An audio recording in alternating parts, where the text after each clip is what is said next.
All right, and we are live. Welcome to another Omake Ikuze round robin. I know it's been quite a while, but hey, we're back. As usual, this is Bishi, and tonight I am joined by Jolly Yellow Hey folks, and Saizo Grim. Evening, everyone. All right, so there's been quite a few things that have been going on recently. One of the main things that actually just came off the wire was kind of interesting. The Japanese company SoftBank, a telecommunications company, is actually attempting to buy DreamWorks Animation. Hmm.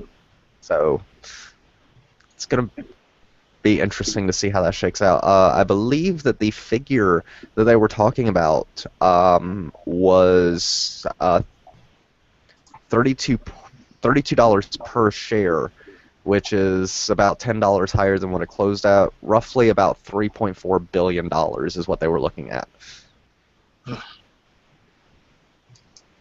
that is a lot of money.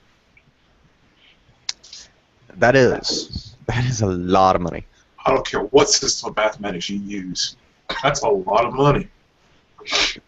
Yeah, wow. I can't even imagine that much. But I mean, what exactly, you know, they're trying to buy out DreamWorks. That's just interesting to think of, or at least DreamWorks Animation, I should say. Yeah. It does seem almost random. What would SoftBank and DreamWorks have in common? Um, I don't know. Exactly. Yeah. Honestly, I think it's just an aggressive play for making money and getting into the United States. They originally were trying to get in via the telecommunications, having something with T-Mobile. I think it was T-Mobile. It was T-Mobile. And that didn't pan out because of all the uproars and the antitrusts and stuff. So I guess they were just like, you know what? If I can't get into telecommunications, I guess I'm just gonna get into your animation business. And doesn't look like there is any competition there, or any antitrust or anything. So we'll see. It's a bold move. We'll see if it pays off.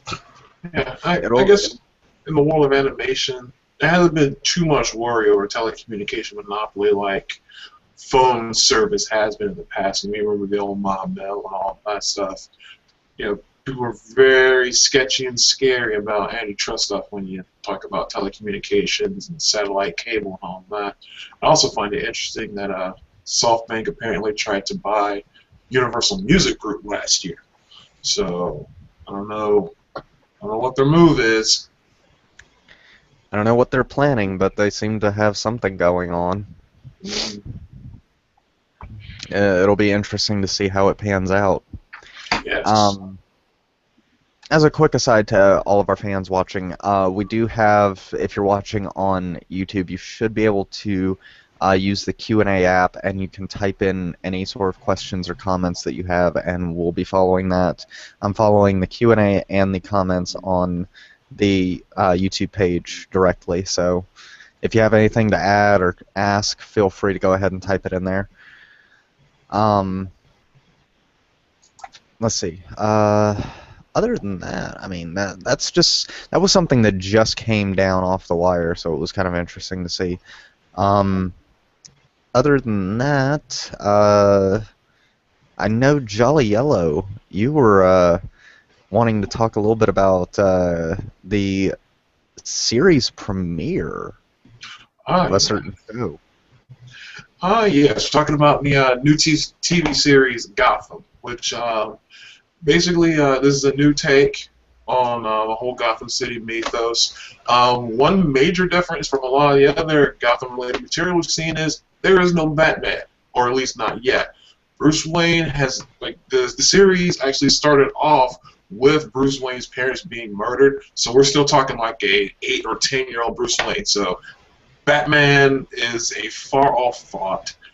Some of the major villains, or at least the ones we know of, that'll be major villains in the future, well, they're still young adults and or children.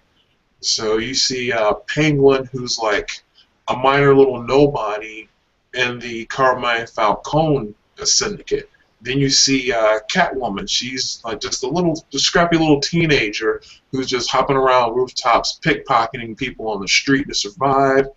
You see Poison Ivy, who is just a little girl, or the girl who will become Poison Ivy, I guess you could say, is a little girl who's living in one of the bad parts of town. And we also see Commissioner Gordon, who's not a commissioner yet. He's still a junior detective who is working under one Harvey Bullock. So there's going to be a lot of room for growth, a lot of room for development. Don't walk into this expecting to see Batman, the Batcave, Batmobile, and awesome fights and stealth and dark and everything. No, what you're going to be mostly seeing here is going to be crime drama set in Gotham. So a lot of potential. So far, I'm enjoying it. A couple of things that weirded me out there where Gordon was, in a couple of chases where he was chasing the bad guy, and they did like that camera view where it's like right in front of the person running, so the camera is shaking to try and keep up with it. Was kind of weird there, but it's, like I said, the show's gonna have some. I think it'll be worth watching for the time being. Currently, right now, it is airing on Monday nights at 8 o'clock p.m. Eastern. So get a chance. We've only seen one episode. Episode 2 comes on tomorrow night, 8 o'clock Eastern. I think it'll be worth checking out as long as you got enough of an open mind to see Batman from a different perspective. Because you're not getting Batman. You're getting Commissioner Gordon. He's the main character, where, like I said, he's a former war hero, junior detective, and it's going to be kind of a rise of Gordon. So, well, the main question I have to ask, and this is just me being a dick, better than episode 1?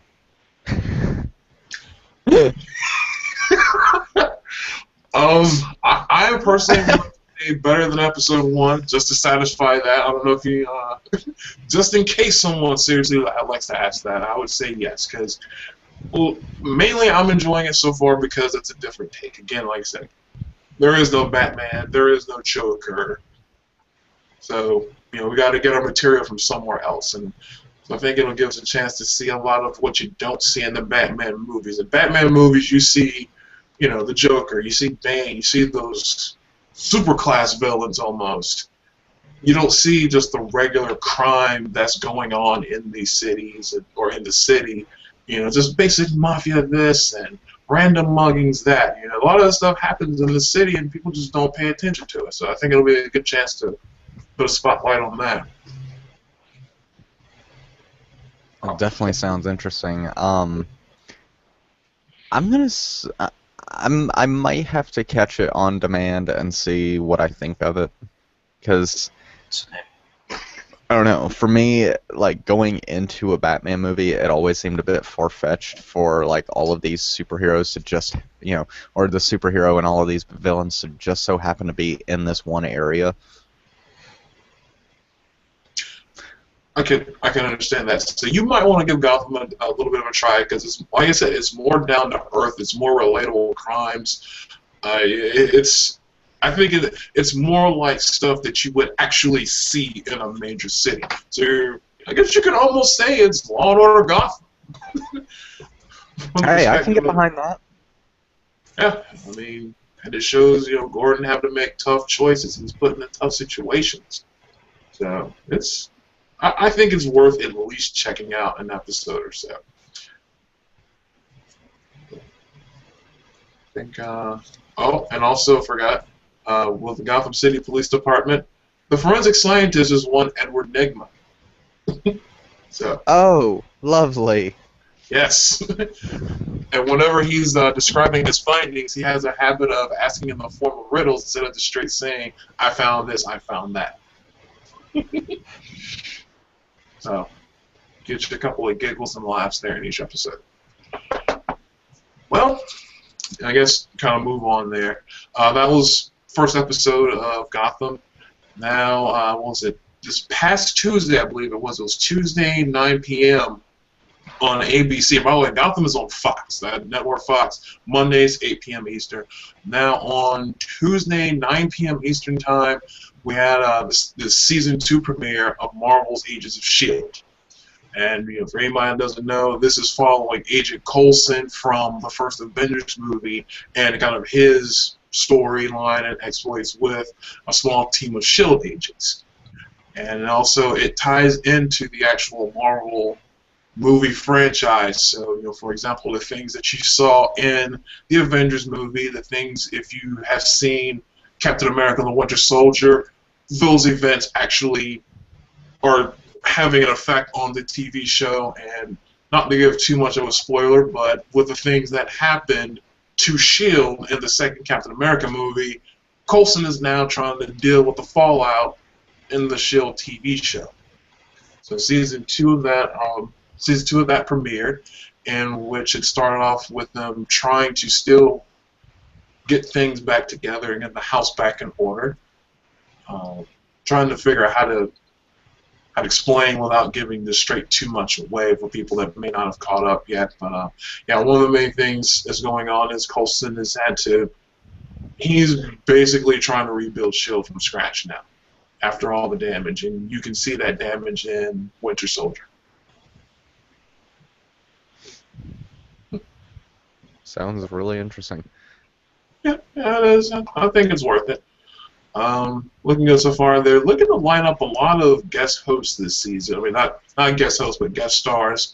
A lot of we're trying to bring in more heroes and more characters, more superpowered.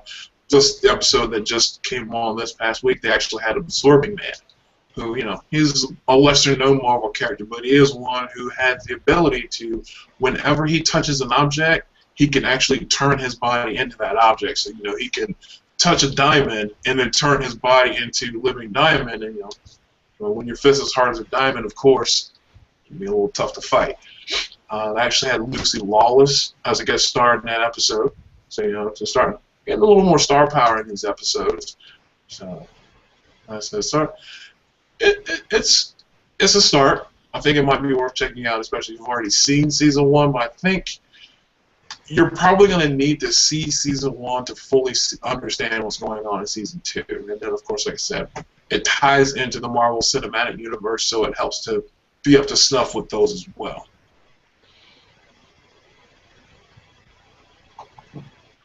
Yeah, I actually I couldn't get into it as much as I enjoy Joss and everything. It just Okay, I understand. I don't know. I couldn't really do it. I can understand it.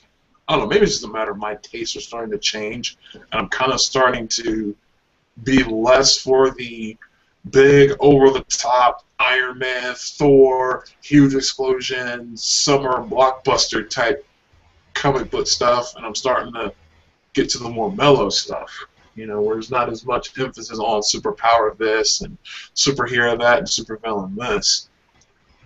Which is why I'm very anxious to see season 3 of Arrow start in October and the series premiere of Flash in October.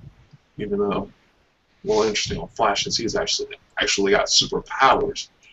So I'm waiting to see how they do that. Yeah, speaking of the whole flashy thing, I know I'm going to be stepping over this, and I apologize, Furiku. But hey, we gotta cover it. Deadpool got confirmed. Boom. Done. All right, good night, folks. No surprises there, man. Just playing around, but for a lot of people, a lot of people have been asking for that.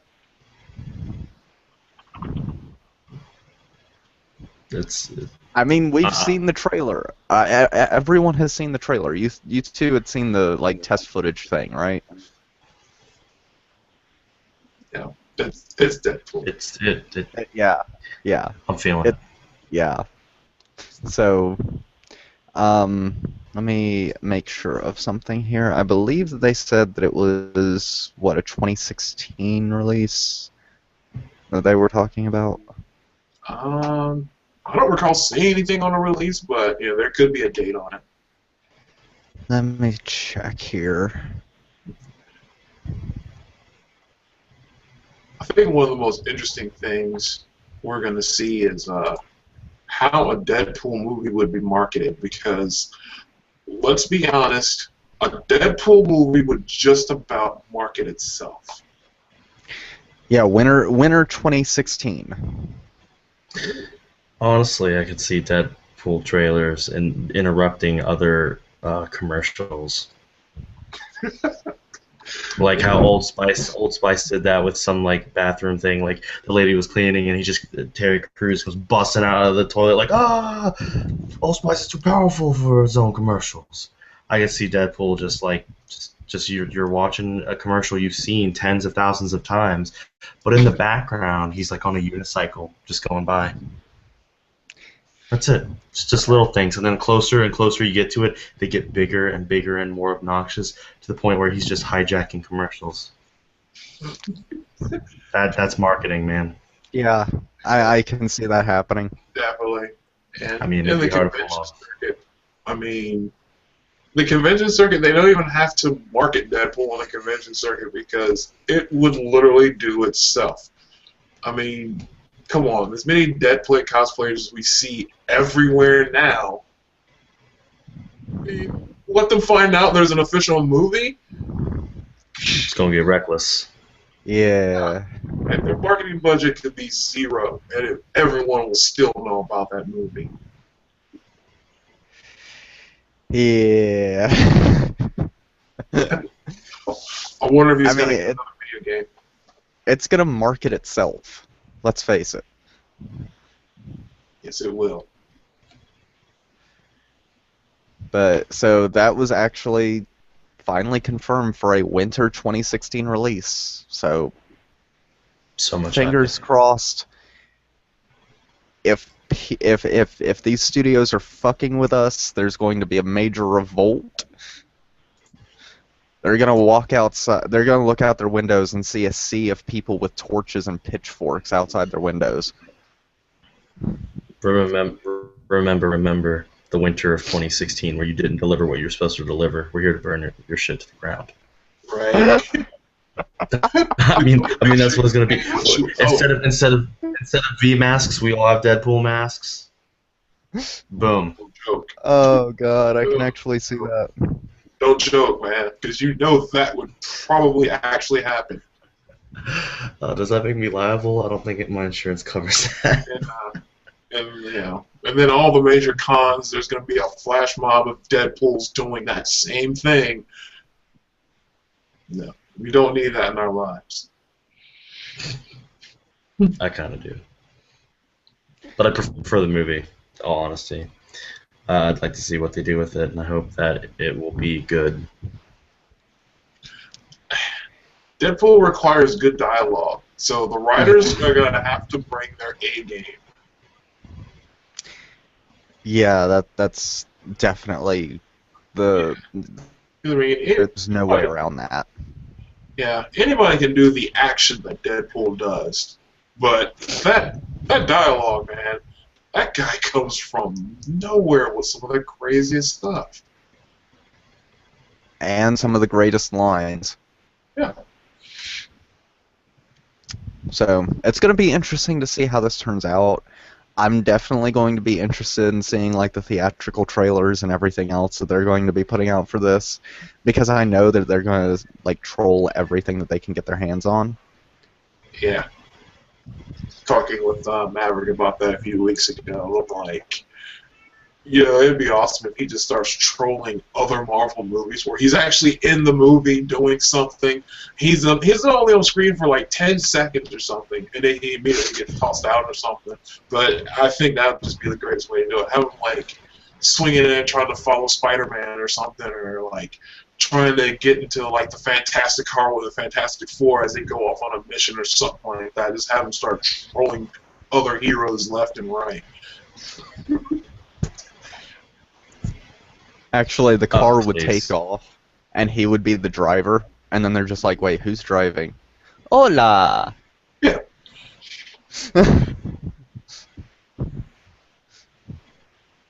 Oh, that would be great. But, ah, by the way, who, Siza, was it you that uh, mentioned Terry Crews? Yes, it was me. Okay, I actually found something a little while ago, probably a few weeks ago. If you have this app on your phone called Waze, it's a GPS app. You can actually download a voice pack, so Terry Crews is your voice navigation. Well then, I need to go ahead and get on that right now. Yeah, this is happening. When you arrive to your The fun, destination, instead of it actually saying you have arrived at your destination, it's actually Terry Crews going ba ba ba ba ba ba. I really wish I actually have it on my phone. But no, it's one of those things of, man, look around. You made it. You're here. This whole thing, I'm just like, oh my god, this is great. The And funniest thing though is like the GPS app Waze. Like other drivers can put in where police or hazards or accidents and all this are. So whenever someone has put in, hey, police here, whenever you're coming up on it, you hear Terry Crews go, look out, police ahead. that's funny. I need it. I need it in my And life. Oh, thank you. it it's so brilliant. But anyway, sorry, I digress. That was just something that I just thought of, and I'm trying to Spur of the figure out moment. when exactly he became a living meme. Probably But then because again, it is Terry Crews. Yeah. But speaking of bringing A games, there are a lot of people that are upset because of Destiny. Yep. A lot of hurt feelings over Destiny. It's getting some major mixed reviews, which Jolly Yellow, Sizo, and I were all talking about before the show. Destiny was supposed to be this huge, huge, awesome game. It had, a huge budget that was like, what was it, $100 million?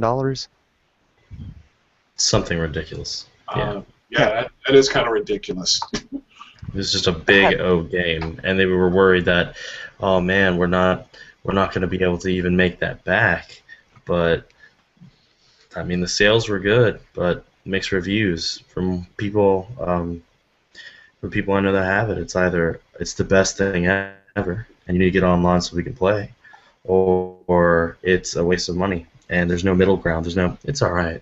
It's just it's the best or it's not the best, and I believe a lot of it is comes from what kind of games you like. When I first played the beta, I guess I was going into it thinking it was like Halo, like a Halo clone. Is that safe to say? Like that's what I walked into it like. I started playing it and I was like, this isn't Halo. This is Borderlands and Halo had a baby. And oddly I'm okay with it. I personally like the game. But that first day DLC stuff, man, it's killing me. It's killing me. Just DLC in games hurts so deep because it's like here's a brand new game and it's like $60, $70, depending 80 if you get collector's edition, and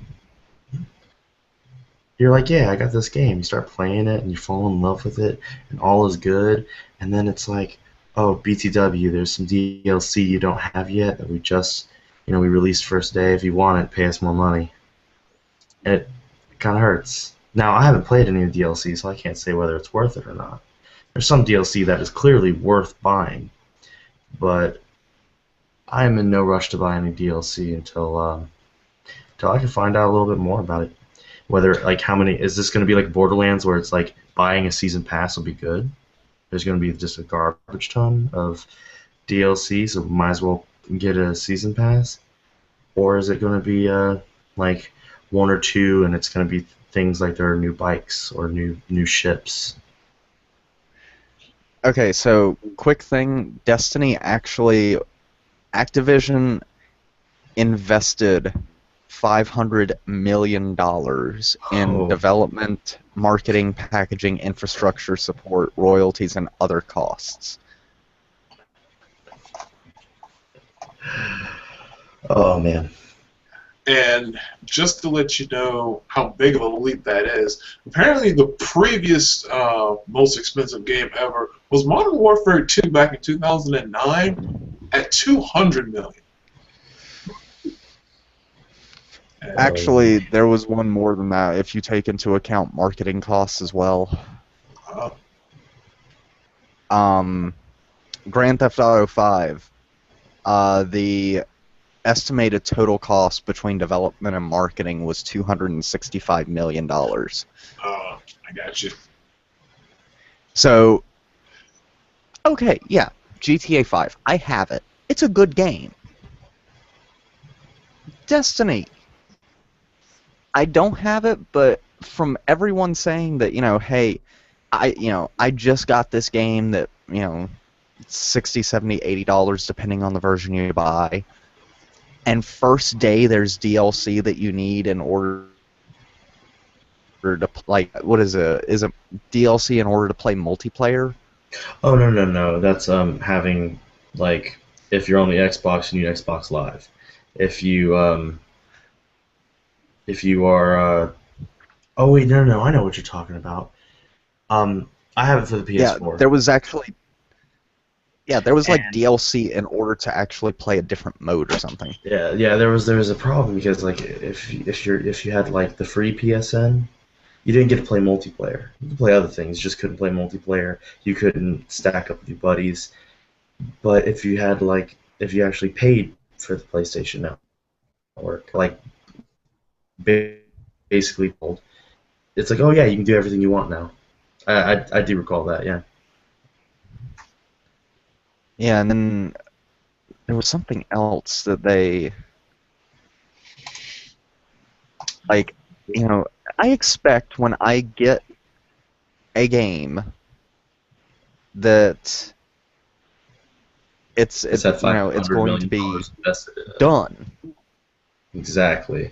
Mm-hmm.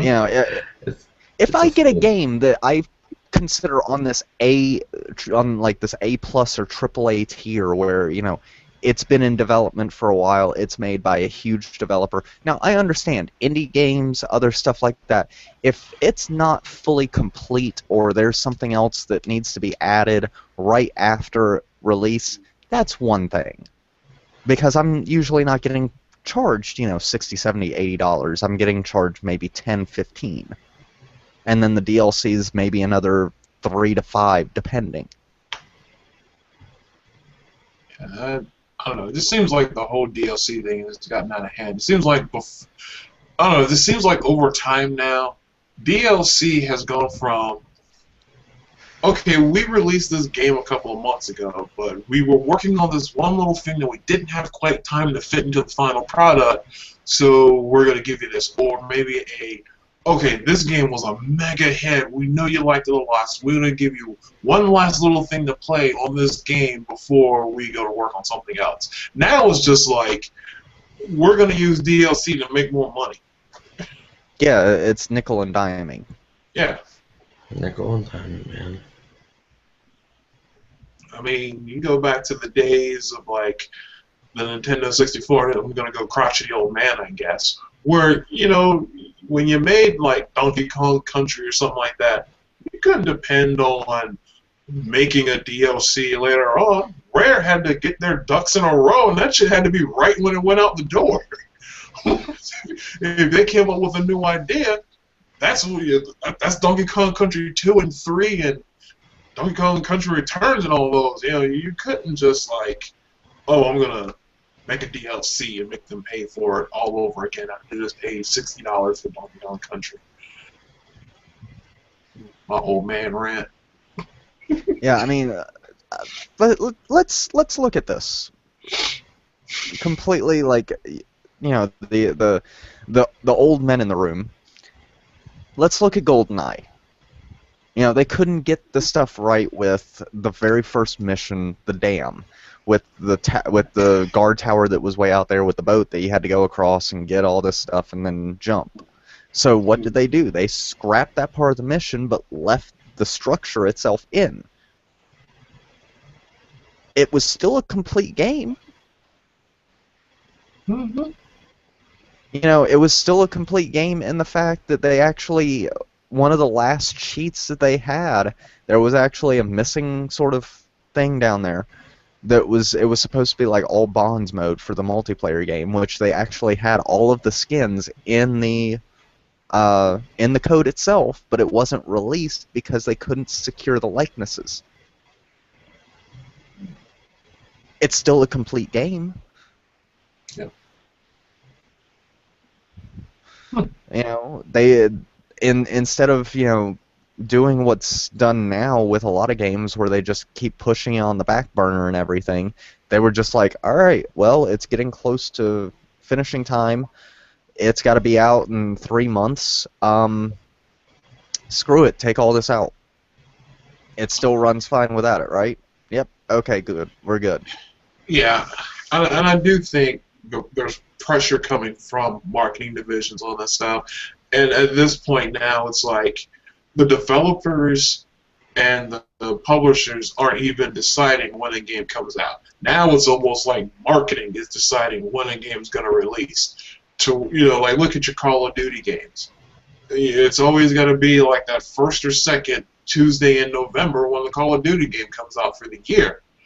I'm like, and then they just start rushing, and that's when they start feeling repetitive. That's when they feel canned, because now it's not even, we need to make a good Call of Duty game this time around. No, now it's, we got to get this Call of Duty game ready for the first or second Tuesday of November. There's one more factor about the reason why the DLC style has blown up. Back in the N64 and Super Nintendo times, where did you buy games? You had to go out to a store. Now everything's at a click, over the internet, transactions, click of the button, boom, you have it. Download to your Xbox or PS4 or 3, or it's just like that.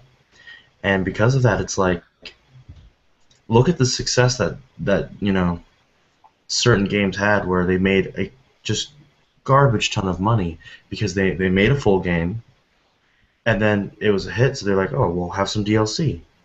And they made a whole lot of money that way. So other companies look at it and they're like, I can do that. Yeah, we have a comment on the YouTube channel, Melee Boy 82690. So do you think it's worth buying the season passes for games that offer it, such as Saints Row, Borderlands, etc.? Personally, I do, because it's add-on content. It's not like something that is required in order to play a mode, sort of. It just seems that... And anyway, even with that, the DLC that they're announcing comes out at least a month, 2 months after release, not on launch day. Yeah. There's a difference between, I'm going to sell you this season pass, so when I release new content 4 or 5 months down the road, you're going to get it already because you're paying for it in advance, and I'm going to try and sell you this for $20 after you just got through paying $70 for it and putting it in your PS3 or whatever system it is. Yeah. Personally, for me, it depends on the game. I mean, Borderlands, heck yes. Season passed it. I fell in love with Borderlands. Things like The Walking Dead, I season passed that because I wanted to play it all. Wolf Among Us, season passed it. I wanted to play it all. But I gotta know that, in my head, the deciding factor is it's always about content for cash. When I get this season pass, how much content am I getting? Is this add-ons to like Endgame, or is this going to be more like essential bits? I don't like it when I need to buy a game, like I buy a game and then I need to buy DLC to actually play that game efficiently. But are you telling me there's one last mission, or like Tiny Tina's um, whole DLC with Borderlands 2 was my favorite Borderlands 2 DLC of all time currently. Dude, that was like a third of a game right there. Exactly. It literally was There was a like lot of content in that. it was like a 2.5. That was Borderlands 2.5. It was long, there was plenty of new things, and it was hilarious.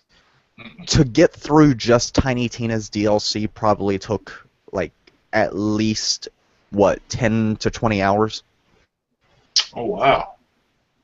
Not only that, like that alone paid for the season pass. That one DLC was worth the season pass to me. Yes. That's kind of impressive to get that many hours of content out of a DLC. That ain't bad at all. And Saizo, you're just talking about season passes and episode-like content. Just want to plug one thing about Resident Evil Revelations 2.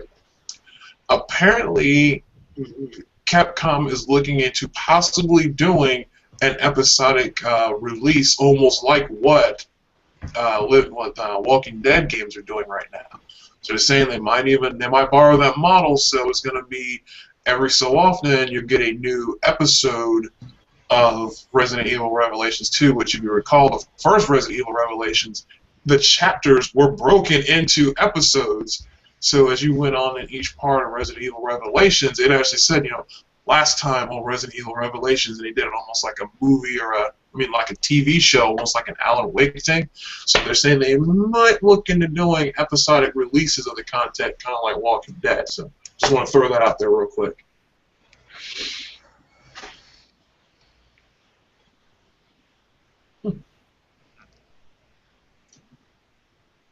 So for all you Resident Evil fans out there, I might look into it. I have been hearing. I read up on it, and I see they're trying to go back to their roots when it comes to Resident Evil games. So I may take a good long hard look at it and see whether or not I'll be hopping on that and seeing how it is.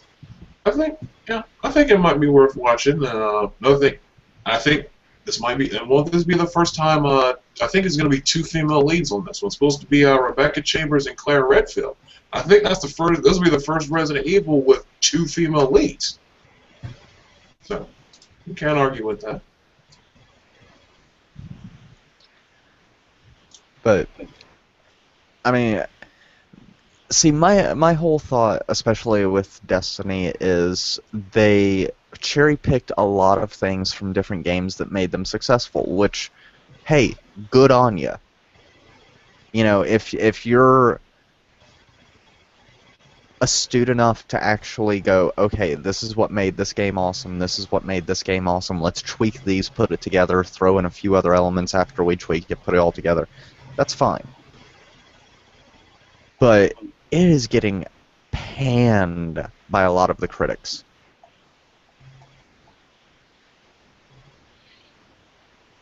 Like, they're giving it like 6 out of 10s. Ooh. That's... Which critics? Jeff Gerstmann at Giant Bomb, GameSpot's Kevin Van Ord, Polygon hired Arthur Geese guys and Phil Collar, or Collar, the escapist Jim Sterling. Oh wow. Yeah, pulling up a couple of scores. Yeah, Polygon. Wow, Polygon gave 6 out of 10. I don't know. It seems like some of them are fairly high scores, and then you see some kind of mid scores. It's like there's some real mixed response with this game. It's like IGN gave a 7.8 out of 10. Then Joystick turns around and gives 4 stars out of 5. So. Yeah, but if you look at some of the other games that have gotten this, like the scores that are close to that, they're games that are nowhere near that AAA or A plus tier. That is true too. Yeah, it's kind of a. So, oh, go ahead. Oh, sorry. I was gonna say was for a AAA title to get a 6 out of 10. That's a bit of a disappointment. Yeah. Yeah. I mean, when you put this much money into a game and it's not doing anything like that, it's not living up to the hype as far as, how it's supposed to, how a lot of the fans are seeing it. It makes me think that it's just one of those things of you really haven't, done a whole lot. There's not a whole lot that's, good for that. I mean, like, okay, let's see. GameSpot. GameSpot actually gave Grand Theft Auto Online a 6 out of 10 and a 7 out of 10 in the 2 times that it reviewed it. But it gave Grand Theft Auto 5 a 9 out of 10. It gave Destiny a 6 out of 10. Yeah. And I'm looking up Hyrule Warriors right now. GameSpot gave 8 out of 10 to Hyrule Warriors. Which, I mean, let's face it, as much as that game, looks awesome and everything, it's Dynasty Warriors with Link.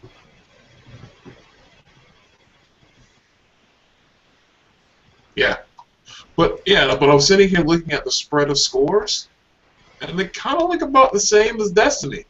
I mean, Polygon gave it 5.5 out of 10. I told you GameSpot did 8 out of 10. Game Trailers gave it 7 out of 10. Giant Bomb gave 3 out of 5 stars. IGN 7 out of 10. But it's not a main Zelda title. Now, No, There wasn't $500 million back in it. yeah, exactly. Yeah. If this were the next Comes down to main that. console Zelda game that made these kind of numbers, yeah, people will be like, "What the hell happened, Nintendo?" yeah. So someone's going to be out of a job. Yeah. 500 million. 500 million. That's a lot of money. $500 million. For a video game. Not even a That's some movie. G's, man. Video game. So, take it or leave it. A lot of people are loving Destiny. A lot of the critics hate it. But if you have a game that you have sunk that much money into for development, you would better have a solid product coming out of it. Yes. Which actually leads us into the next, one of the next things I want to talk about, which was Bayonetta 2.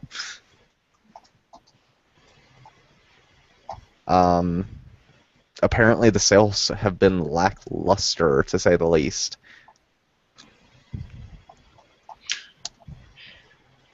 That's kind of a disappointment, yeah, because that was kind of a big deal when it came out back in the first time around. Because correct me if I'm wrong, but that one was multi-platform, wasn't it? That was what, Wii, Xbox 360, PS3. Let's see. It was 360, PS3, and then they actually ported it to Wii U. Okay. So, I mean, and this is what I just find interesting. The original Bayonetta actually got a 9.6 out of 10 for the Xbox 360 port from IGN. And it was an amazing game. But apparently because Bayonetta 2 is Wii U only, it's Wii U exclusive. Yes, it is. It's Wii U exclusive. Which So, I get the feeling we'll see it on other systems sometime down the road. quite possibly, because I mean, take a look at No More Heroes. It eventually got a re-release on the PS3. Yeah. I get the feeling we'll probably see Bayonetta on PS4 or Xbox One, or maybe just their online shops. I get the feeling we'll probably see that in about a year or so, just because the first one did so well, and people are going to blame those low sales on it being a Wii U exclusive. Yeah.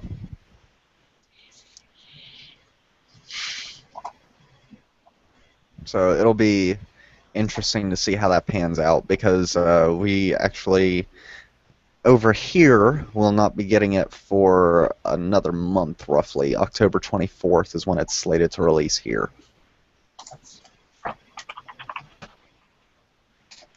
Oh, okay. So I didn't realize Bayonetta 2 was not out in the States yet. Okay. Yeah, no, Oh, it's not released yet.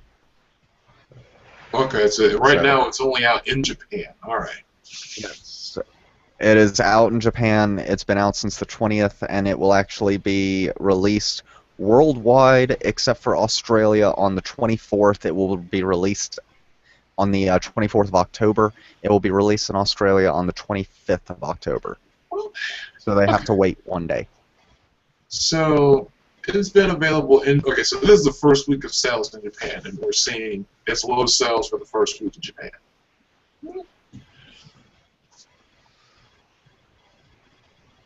Okay, I can understand them being worried. I never played the first Bayonetta myself. Oh, it's a fabulous game. I don't know, just from what I saw of it, And it reminded me.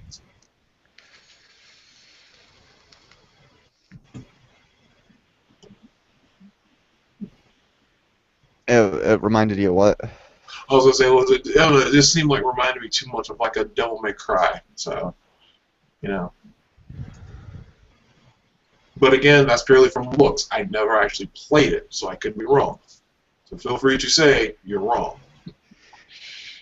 It had a lot of DMC elements to it, but it brought its own stuff to the table.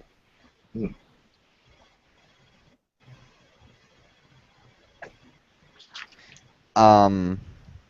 Like it had a lot of like the hack and slash and learning techniques, like the DMC style, but then you also had like these what they call like torture maneuvers that you could actually use on enemies to actually, like, no matter what health they were at, unless it was like a major enemy or a boss, you could actually take out a good chunk of their health, if not kill them. Hmm.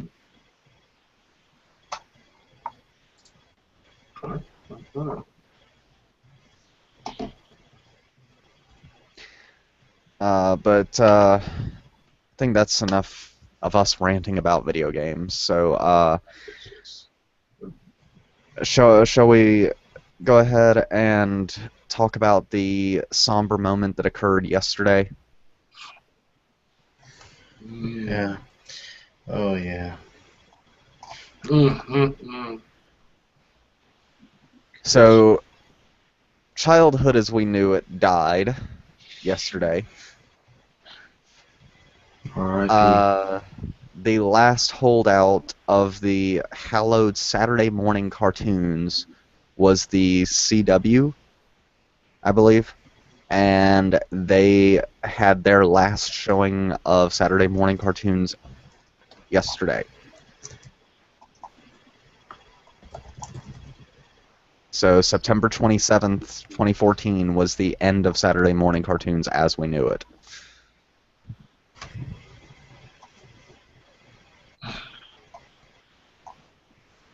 It hurts.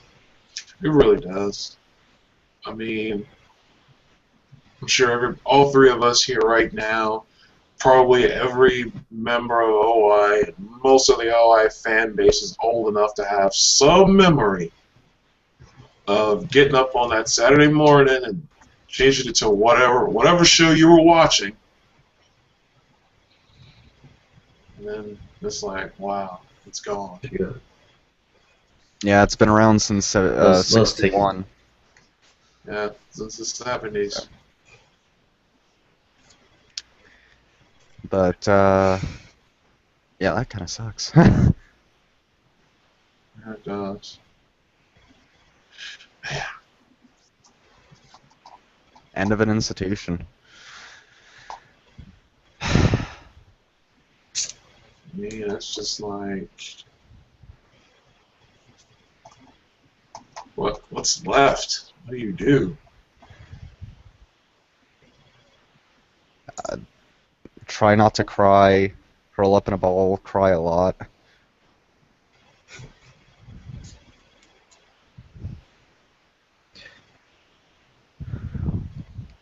Oh man. But so yeah. Let's move on. Let's enough of this. Enough of this Yeah. rainy clouds Yeah. stuff. Enough of the sad stuff. Yeah. Can we go a little bit higher? Maybe just do a quick blurb about the X-Men movies or something. Something. Oh, as they said, or as Jelliello said, I believe the X-Men movie, the new trilogy that they're doing. Let me get this real quick. I am actually not entirely sure of what this encompasses, since I am not a huge X-Men fan. The X-Men First Class trilogy will end in Apocalypse. So X-Men Apocalypse will be the last film in the current X-Men trilogy that began with First Class. Okay. Yeah. So that's going to be First Class, Days of Future Past, and Apocalypse. I gotta say, they called my bluff. I thought Days of Future Past was gonna be a good way to reset the universe after the accidental whoopsies, but no, it's actually a part of the trilogy. It will come to an end. I'm interested in it. I mean, I like the First Class trilogy. I know that it has its problems, but hey, it's a good movie. It's good. I have fun watching it. But yeah, so a little bit of a blurb on that. Sizo actually has got to get going here in a bit, so we're probably going to cut it here shortly. There is just one more thing that I wanted to go ahead and touch on, and that is we're coming up on October. We have 2 days after today left in September, which means for the entirety of next month, we're going to be doing like scary game streams. I know Jolly Yellow was talking about possibly popping in and doing YouTube videos talking about reviewing different horror anime and stuff like that. So just to give you a bit of a heads up and a bit of a rundown as to how things are going to go, I will actually be kicking it off on Wednesday, the 1st, with the first scary game stream of the month. I'm going to try and keep up with the Wednesdays, and I'm going to try and do Saturdays as well. So you might see me, you might not on Saturdays. Wednesdays is probably your better bet, but I am going to be streaming scary games and screaming like a bitch. My mind was wanting to say that. The entire month of October. Maverick was talking about streaming on Mondays, so be on the lookout for him. We were also talking about possibly doing group streams on Fridays. That is up in the air as of right now. I think that we've narrowed it down to roughly Friday. If we have to switch Friday and Saturday for people's schedules, we can. But depending on how things go with that. But if you follow us on Facebook, you will be able to find all of the notes with that. Sizo, I believe you said you were going to be popping in and out as your schedule permitted. Aye. So, you got anything interesting on deck for us with that if you're able to make it? Well, let's see. I have a handful of things I picked up because as October comes, all the scary stuff comes out and is on sale, so might as well pick it up. I've got the Fear series, which I have never played, and I have Fear. I have all the DLCs, everything, and never played it. My friend told me I'll probably cry. I don't know if I believe him. I've got the Dead Islands, so Left 4 Dead. So I got a little bit of this, a little bit of that. We'll play it by ear. I'll keep you guys posted. Good games, good games. Nice. I'm just telling Oh, I was gonna say, go ahead. I was going to just remind everybody, Jolly Yellow does not do scary games and horror games. I will talk about them. I will watch other people play them. But he does not play them himself. There will be no dares, challenges, or attempts to punk Jolly Yellow, or he will just be a punk. I know before the show started, me, Sizo, and Jolly Yellow were all talking about possibly doing some sort of either creepypasta or shitpasta, as I like to call the bad ones, readings, as it actually got close to Halloween. So we'll be discussing that off the air and trying to figure out times and everything. So like I said, if you follow us on Facebook, which I'll give you how to do that here in a second, you'll be able to be kept up on everything as far as what we do. As for me, I've got a list of scary games. I know Maverick still has to go through Outlast. As for me, I still have to finish up Five Nights at fucking Freddy's. I have Left 4 Dead 2, I have the original Dead Island, I have Metro 2033 and Metro Last Light, I have Nether, I have Only If, I have The Binding of Isaac, I have, let's see, what else do I have?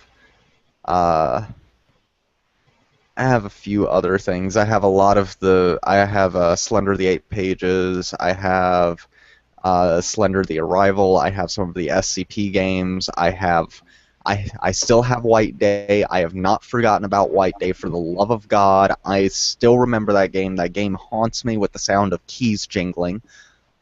I'm going to try and go through White Day on a harder difficulty level. Just start from the beginning and go through on a harder difficulty level so I can actually scream like a bitch. So there's that. I've got a list this friggin' long, which is why I was wanting to do like Wednesdays and Saturdays, and probably do a lot on Saturdays as far as streaming. But be on the lookout for that. That is actually our time, so we will be back in 2 weeks on October the 12th, I believe. Yes, on October 12th, around 8:30 p.m. So, be on the lookout for us there. But until then, if you have any questions, comments, concerns, topics for future shows, go ahead and you can email them to us. It's omake.ikuze@gmail.com. If you haven't already done so, please hit the subscribe button. We put out these live streams every couple of weeks, and whenever we go off and do panels somewhere, we usually tape those and put those up. You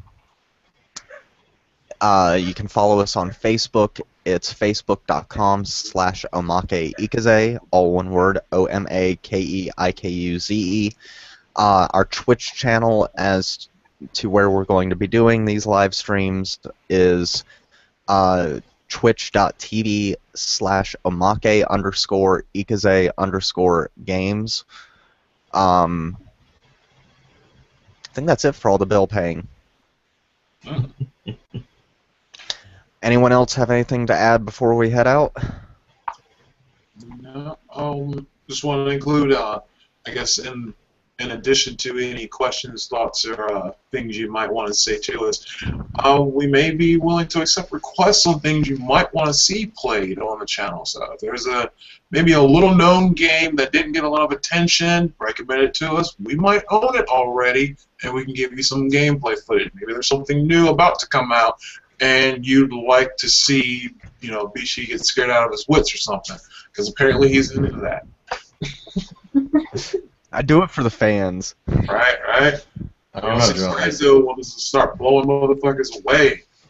I don't know, Jolly. I kind of want to see you get scared, man. I won't lie. Will not happen, sir.